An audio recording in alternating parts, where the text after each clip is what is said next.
Oh hey everybody, Mike Stiggs, and had a different set of piles today. Everything's plowed down.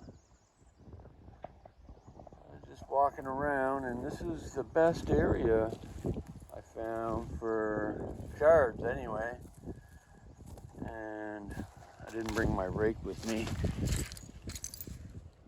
I didn't think I'd find too much. It might have been one of the little liquor bottles, but I thought I'd take a little video, mainly because of this right here. I thought it was kind of cool. It looks like it might have been a whole bottle at one time, not long ago. I think there's the base, here's the side, and I think the top's right there. Look at that. I should have my glove on for that.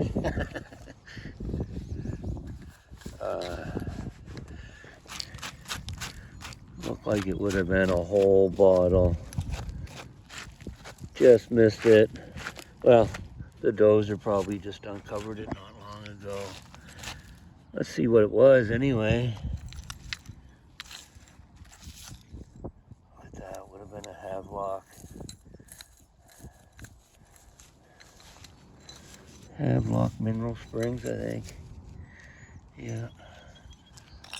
The whole bottle would have been there. Just missed her by, I don't know, a bit. Well, like I say, the dozer probably uncovered it and squished it at the same time. Also found this side of, might have been an inside thread. Alright, thanks for watching.